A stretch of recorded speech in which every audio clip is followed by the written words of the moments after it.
Have you competed or are you competing soon?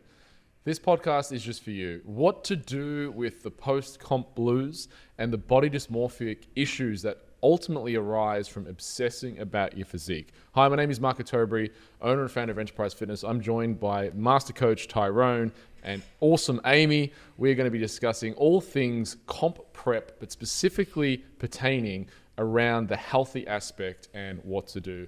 Welcome to the show. Who wants to kick us off? But Both of you. Don't fight. Don't fight. wow. All right, one at a time. Let's be. You can have it. You can have it. Go, ladies first. Ladies first. Well, why don't you go first then? Oh,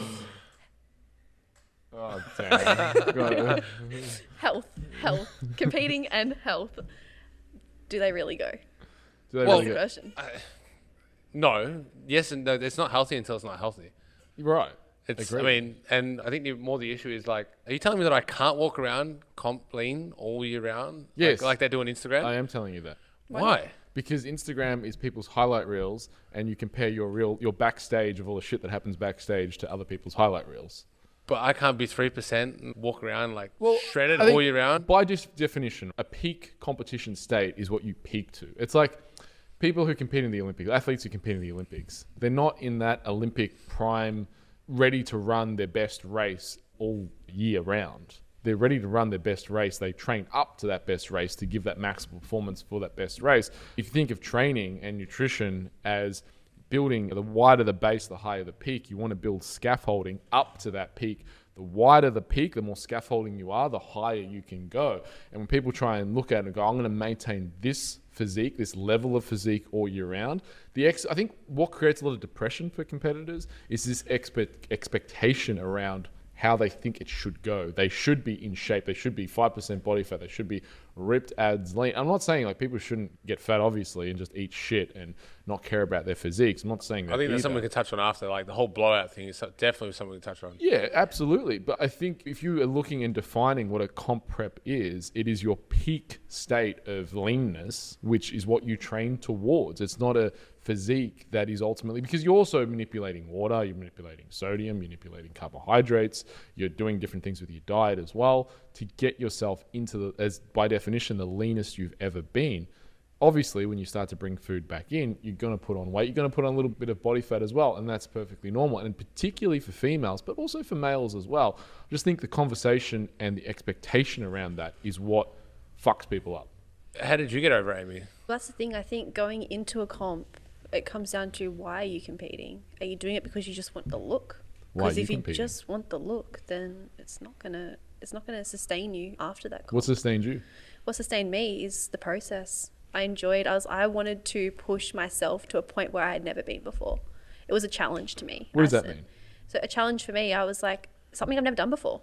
Never, ever done. In my life, I thought, oh my God, getting on stage. Why not do a having marathon people- instead? Why? You know what? I feel like that answer justifies. It's like, why want to do that? Yeah, why would anyone do that? Why would you want to do that? Yeah, it comes down to, as you said, why you want to do it. If it's just for the look only lasts so long.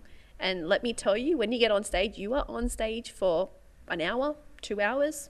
So if you are prepping, like for me, it was 7 months. 7 months of hard work for 2 hours on stage. If I just wanted that look, what was I going to do after that? Like, that's my peak performance. That's my peak physique. For me, that I've reached that point, and now it was like after that comp, it's like, well, what now? I've reached what was the next goal. for you? For me, it was, all right, let's be better. How strong can I get? But how did you big can I get? Like, how'd you feel? Like, well, let's go through your energy levels. Oh, yeah. Those last couple of weeks, I reckon you were on fire. Like, you were doing really well. But before that, when you really had to have a grind and sustain that, how did you feel day to day? I could not sustain. So for me, all I wanted to do leading up to comp was just sleep. I was at that point where, one, I was really cold and I was really tired. So for me, I was in the best shape I had ever been in, and I was wearing really big baggy jumpers. And a Kathmandu jacket during summer. Yeah, a Kathmandu jacket during summer. I had about 4 layers of clothing. And mind you, this is like Melbourne. Yeah, it's not that warm, but hey, it was like summer. I remember And that. I was wearing 4 jumpers. I was like falling asleep, and I was in my best shape that I ever was, but I really showed it. I was like, I really love the look. like strong. I've got muscles are popping, but for me, I was at that point where I just didn't feel good. How was your mood? There was nothing. Like I was just like, you talk to me. How long did you have to maintain that? Like, how long were you into that state? So into that state, so probably from about 2 months out. 2 months out of comp. Yep. And when would you say it started to get unhealthy for you? Unhealthy, the last couple of weeks is probably when it really started to hit home. I was like, you know what, I'm feeling good. And then about 4 weeks out, I was like, oof, okay, this is what it feels like to be lean. You know what? I don't Well, it's want not it just anymore. lean. It's It's like next actually level like there's lean Yeah, and it's there's comp like lean. It is like- so it's like to be comp lean. Oh, well, yeah. well, the best like it's thick skin lean. Yeah. It is. Like plain and simple. And like, and even from a health perspective, you know, when females get that lean, 9 times out of 10 they'll lose their Lose their cycle, periods, lose yeah. their period, Yeah. which is not a healthy thing. You're supposed to get your period, and for guys, They lose the sex drive. if you lose the sex drive, like your dick ain't gonna work. Like it's plain and simple, and it won't be until you bring your food back up and you go, oh wow, there it is, yeah. Welcome back. Welcome. We have liftoff. And that's one of the detriments of like, who the fuck wants to live like that every day? Super low calories. Yeah. It comes with the territory. And that's what you said before. Like, it's healthy to a point that it becomes unhealthy. So it can start healthy. If you have someone who's 20 kilos overweight and they're like, yeah, I want to get in shape, and they start getting lean, then they get healthier. And I mean, it's always that bell curve, right? It's bad, good, optimal, and then you start to draw off. But in this getting comp, functions of the body are going to start to drop off because you're pushing towards a physique that the body inherently does not want to maintain. And that's where the expectation is the physique that you're going to achieve, you're not going to maintain. And if you do maintain it, I would say you fucked it up. Because if you weren't lean enough. You weren't lean enough. Yeah. Exactly. You weren't lean enough. If you can maintain your comp physique, You're too big. then you weren't trying hard enough. Yeah. Yeah. You shouldn't. You need to put like it's to get up on stage. It's to push yourself and go. I'm leaner than I've ever been. I look the best I've ever looked. Yeah. If you look that like that every day, then are you really pushing yourself? Yeah, and you're leaner than 99.5% of the rest of the world. And it comes down to, but it also comes down to framing at the same time. Rather than looking the end date, rather than looking at it as the comp day as the end date, you need to look beyond that. And that's what I've done that with. We do it with all our competitors, but I have that conversation with one of my competitors at the moment who's online, and we've looked beyond. It's like, okay, yes, this is where your comp date is, right? But this is where you're going to finish afterwards. It might be 6, 8, 12 weeks after comp date, and go, okay. And I actually said to her, the weight you're at now, we're like 9 and 10 weeks out. I'm like, the weight you're at now, this is where you're going to finish after your comp weight, because this is a healthy you. This is how you should be able to maintain this. And she came and she was a bit overweight to begin with. So again, we're in the middle of that bell curve, but now we're going to go That's a great place to be. far beyond. Oh, It's a great place to be. Oh. On the bell curve. Oh, you feel yeah, great. in the I like middle of to the bell sit. curve. It's like the eye of the tornado. It's nice and calm nice. and peaceful, and you can do what you want. You can whatever. But we're going to go straight into the eyes. So- Like we're going straight into the nasty bits. Hell's depth. Yeah. And that's Yeah. where I think biofeedback is so important too. Like we touched on in our first video, is how do they feel throughout the process? Because they're going to hit a spot where they feel amazing, on top of the world, I can train hard, feeling good, looking good. And then they're going to hit that point where you do get to the essential levels of body fat, and they start to go, I feel tired, I'm not sleeping well, I'm not training as hard. And that's where you go, okay, you know what? See how you feel now. See where you felt 2 weeks ago. After comp, that's where I want you. When you finish comp, we want to get back to that point where you're training hard, you feel good. Like that's the place where you want to live. That's the place where you want to hang out. It's also the place where you don't want to have to, where you're not talking in your own mind going, do I want to do this session? hate life. Do I Why want do to, I like, do- why do I I do remember when I this? did, when I did my photo Oh, shoot, I I remember being understand. on my motorbike, I was riding to train, and I'm like, I don't need to train today. I don't want to. Maybe I just do, you know what? No, this Justifying. is, it was literally Lies. justifying why I was there. And I reckon that's what actually kept me going, because I was probably concentrating less on the road and concentrating more in my own head. And you did the session, but it's that same talk every day. I was like, So we're talking about health aspects of competing. There's really 2 compartments we need to define. One is what we're talking about now is the psychology of it, which can become very unhealthy, but there's also the physiological aspect. And to frame it, I remember reading, this was, I don't know, maybe 5-10 years ago, in the paper, this was back when like people read the paper. They What's did that? they did a write up. Yeah, your generation, eh? we're old, man. Yeah, I know. Hey, fuck, don't remind me. In the paper, they did a write-up on figure comps, and there was this girl in there they featured. And in it, she's like, competing's not for everyone. It's really hard. I have 14 cups of coffee a day to keep me going. I'm like, fuck, man. You have 14 cups of coffee a day because your diet fucking is shit. That's why. If someone has to have 14 cups of coffee a day to get through a comp prep, man, you shouldn't be competing, or you need to fire the person who's doing your diet, because that's shit. I was gonna say, that's me on a normal day. I Nothing unusual love coffee. Yeah. But That's why your HRV and heart rate is so high. low. You mean low? Like my Low, HRV bad. is just low. Your heart rate is high. Heart rate's high. HRV, yeah. No, but 100%. And look, disclaimer: like you're gonna feel a lot less energy, a shit ton less energy, and you're probably gonna drink a little bit more coffee. If you're drinking 14, you got an issue. Like that's a lot of other issues. Maybe we'll talk because even 3, like capita 3. Yeah, or maybe. a few, maybe 5. Amy didn't Well, drink for any me, coffees. none. Amy got no coffees there, but that's the other thing. If you're drinking 14 cups of coffee a day, you're not sleeping. Yeah. You're not sleeping. That then is going to halt your fat loss rate. Like you're not going to be able to get as lean as fast and look as good as you can on Protein stage. synthesis, Well, sympathetic straight nervous system, inflammation. and As soon as you don't nerve sleep, you're function. inflamed. Yeah. Like Insulin sensitivity, Yeah. regulation, Yeah. gut healing process. Your body, you need to sleep. yeah, My lowest days, like my lowest weights in prep, and when I was looking my best is when I had the best sleep. It was like I had 9-10 hours sleep. I woke up the next morning, oh, look at that, we hit a new low. And it was like, there you go. Sleep plays a huge part. It's not just your diet and your training, it's how you recover. Yeah. So to break it down, there's obviously calories, which is what most people think about, and they become obsessed about just cutting calories. There's gut health, which we've spoken about in our nutrition segment.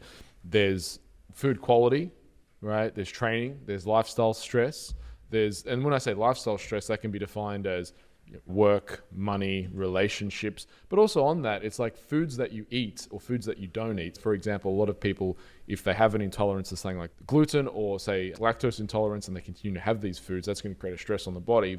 And also people who are malnourished. So for folks who just aren't eating enough protein, that's going to create a stress on the body as well. And the thing is, when we go through these comp prep phases, we really do pull at the wheel, so to speak, in many different directions, and that's why people's health starts to suffer. And you want to be able to mitigate some of the health side effects. So you said before about, when females get very low with their calories, they start to lose their menstrual cycle. But if you combine that with poor gut health, and you combine, so low calories combined with poor gut health, combined with lifestyle stress, combined with poor food quality or basically not making up macronutrients, combined with food sensitivities, combined with bad sleep, combined with overtraining, you can see how now this is a recipe to disaster, because what ends up happening is people, through willpower, they go, but then they get into this hole, which then takes years and years and years to climb up out of, because it's not like they did damage from the comp in a week. They consistently did damage over a period of time, and now their body has to acclimate out of that. And if you can regulate these functions better and be aware of these things, this is why I think with a comp, you don't want to start a comp as an unhealthy person. It's the worst thing you could do. You want to have good habits, good behaviors, good sleep patterns, good food, good digestion, good gut, get yourself healthy. You've got to then live do the a show. lifestyle. You've got to live to the live lifestyle. the And- lifestyle. And You do that's the it. thing. You're doing the reverse of somebody that's heavily overweight or obese, and it's like, well, they come in and they go, oh, I want to lose 40 kilos in 12 weeks. It's like, how long did it take you to put these 40 kilos on? Probably about 7 years. Great. Okay. It's going to take you a little bit longer than 12 weeks to lose those 40 kilos. You've been dieting yourself, trying to live in that comp prep leans for 6 months, 12 months. It's like you've created a lot of physiological damage. It's going to take us time to actually get you back out of that and get everything regulating again, whether it be gut health, hormones, leptin and ghrelin levels, emotional status. If for a female, we have to get your period back. That could take, depending on how long you haven't had it How for. long, yeah. How long's a piece of string? Oh, it's a bit of string. So There's some good herbs you can take too, and supplements. Even then, you still gotta get the Yeah, food back, you- you gotta you know what? sleep back, lifestyle back. And that's the thing. You can take all the herbs and supplements you want, but if you're too lean, it's just not going to happen. That's like my You comp. needed it. What did we diet for? I did 7 months. It was my comp prep. It was 30 weeks. And for me, it took me at least 20 weeks, like about 30 weeks comp, about 3 months after my comp. So about 12 weeks after to actually feel normal or alive. I was still feeling those effects after my comp for at least 8 to 12 weeks post. I was bringing up body fat. I was eating more. I was training better. Yeah, like every day I was feeling better than I did like the last. But still your body is in a state of stress. It's going to take time to readjust your body back to normal. You had to the gut stuff as well to compensate and deal with it. Absolutely, yeah. I had to slowly bring back food in, and just foods I hadn't eaten for 7 months. It was just like my body was like, whoa, what is this? What are you doing to me? So I think stress and competing, it's a long-term game. It's not just comp date is the end date. You've got to look at the big picture and say, yeah, comp is just a part of the process. How are you going to bring yourself out of it? How are you going to live? Because you can get so caught up on comp day, but really it's one day. After my 2 first hours. comp, I put on like 14 kilos in a week. Yeah, it's not uncommon. That's the probably thing. This is we 2004. could probably back it off and just slow that down a little bit. I had no one coaching me, no one guiding me. I dieted on some 800 great calories, food. and then after comp, I remember I said to my cousin, "Can you stop by the servo?" Stop by the servo, ate chocolate, then went to like TGI Fridays, ate a burger, ate chips, ate the loaded nachos, ate the ice cream, had a like. Sodium went through the roof. Just soaked it And then all the up. next day, I was like eating pizza, kebabs, you name it. I was eating everything. How good you feel? Oh, terrible.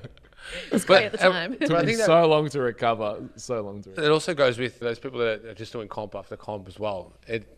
You develop an unhealthy relationship with competing, because you're going to be in that. One, you're never going to get any better because you never have time off in order to bring up your weaknesses. And then two, like Amy said, you're in a constant state of stress. You are putting your body under an immense amount of stress. You need to actually take the stress off, and that's the same thing as trying to be lean. It's like creating that unhealthy relationship with comp. And there's people that just keep going, oh, I'm going to do this show, I'm going to do this show, I'm going to do this show. And it's just, it causing an insane amount of damage to your body physiologically and then emotionally as well. And that's why you see so many people, they compete once and they go never again. And it's like, why? Why is it that everyone competes once and they never want to do it again? Well, I think it's the opposite. A lot of people compete and they want to keep doing it and doing it. Well, they want to doing keep doing it and doing it like weeks after. But if you said to, hey, you're going to compete again, but you're not going to do it for another year or 2 years, people go, nah, stuff that. Yeah, they want to do it. I see what you're saying. People compete once and they're like, they either want to do like the next show right away, or they don't want to play the long game. It's like a travel bug. It's, you go on your first overseas holidays. It's like, I want to travel everywhere right now, but I want to save for 6 to 12 months and do another big holiday. Let me go now. Yeah, it's the flashy light syndrome, high. the object, let's get that. I want to do it right now. Yeah. Yeah, show after show, rather than let's compete maybe once a year and peak for that 1 year, like one time a year, and do the whole like phase of strength building, muscle building, then get you lean. There's a whole process. There's a whole to it. process. Not just which, 12 weeks. Oh no, and Yeah. yeah. So look, you guys bring up a good point, because I have seen that where people do season A, where they do the rookie, and then they do the other show, and then they do the mid-year show, and then they do the VIX, and then they do the Australians. And then you're like, man, you literally competed the whole year. And then they get shitty when you're like, man, you don't do as many shows. They're like, why? Because you're going to look the same in each show. Then they get shitty when they look the same and they still place They don't fifth win, in the yeah. last show and they place fifth in the first show. It's why it happens. Like, because you look the same, because you just fucking hammered your body and hammered it. It's like kicking a dead horse. It's still dead. You keep kicking. I think the problem there is the identity piece, where people, when they compete, they go, well, now I am a competitor. And what do competitors need to do to validate that identity is they need to compete. But rather than going, I can compete once a year, or I can compete every 2 years, to maintain that identity, they have to do and live this certain lifestyle. And often that lifestyle isn't conducive to their total life, if that makes sense. It doesn't fit in at the moment, because life happens, right? And everyone has different priorities, but sometimes career takes a priority, relationships take a priority, competing maybe takes a backseat, and maybe sometimes competing takes the priority, right? That's the thing. Competing should complement your life. 100%. It shouldn't override. It should not be your number one focus, and that's all you care about. You need to have things going on outside of competing. If you could mic drop right now, I would really encourage you to. But it's stuck to the But table. please don't mic it. They're expensive It's mics. stuck to the table. And Ramu's going to look at you and be like, fuck's sake, why did you have to drop that mic? Competing shouldn't override your life. It should complement it. And that is something that I think competitors don't spend enough time on, is like what's going on outside of your comp. Because when that comp day's over, then what? There's an outside. There's something else other than competing? Yes, What? there is. And it's so important to have those goals that are outside of competing, because, as I said, that comp day, it comes and goes. I couldn't believe how fast it went. I remember 7 months of just dieting and going, oh, I can't wait for the day. And the day just comes and goes. And you're like, sitting there, you're like, shit, that's it. But also having those things outside of your life keeps you focused on competing. Because if you only, and this is what happened to me when I first competed, was I was obsessed about competing. That's really all I was focused on and had going on. And I became obsessed. And when you have nothing else to do and focus on, that's all you focus on. And it's actually like watching grass grow, because you're like, am I getting leaner? Am I getting leaner? Whereas if you're busy and you've got a lot of things going on, you tend not to fuss and worry so much about the rate you're losing body fat or are you losing weight on the scales. You just, man, I ain't got time to stress about this shit. I'm just going to do the process and let it happen. Let it happen. Yeah. But not only that, but then, like, you do neglect a lot of things during prep as well. You'll neglect family, you'll neglect friends because you can't do those social things because you're so focused. You might be going to a party, a family party, and you're taking your Tupperware container, and you're that guy or that girl. You're definitely that guy. Me, no, Yeah, not I'm- yet. no, No. I'm that guy. Christmas, I was that guy. I was that guy. Come Not and ask me. anymore. Come and ask me at Christmas this year, and it might be a different story. But I love food. That's the problem. Me too. Like, what's but the ask point, me at what's the point Christmas of when like I am looking the best you've ever looked in your life and having no one to share it with? Yeah, you can Wow. look good, but steep. Steve, like Steve. it's just you and It's like, your. what's the good point rig. of having a Like, dream body if it's a nightmare to maintain? Absolutely. What's the point in that? You're supposed to enjoy it, not have it, and then just resent. You're gonna end up resenting it. Well, on welcome, Amy's deep emotional mic drop, we'll probably leave it there. Hey, Amy, where can people find you and your wisdom? My wisdom. So you can find me on Instagram at Amy Dorrell. So AMYDORRELL. And Tyrone? You find me on Instagram at coach_Folino, so COACH_FOLINO. I nearly forgot how to spell my last name. Or you'll find me at Enterprise Fitness, where I spend so much of my time drinking coffee.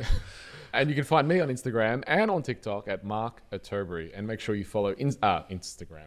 Make sure you follow Enterprise Fitness. And because you're probably watching this on YouTube, make sure you subscribe to our channel and ring that bell for more great videos just like this one. I hope you have enjoyed. And if you want to reach out to us here at Enterprise Fitness for training, do so by visiting our website, melbournepersonaltrainers.com.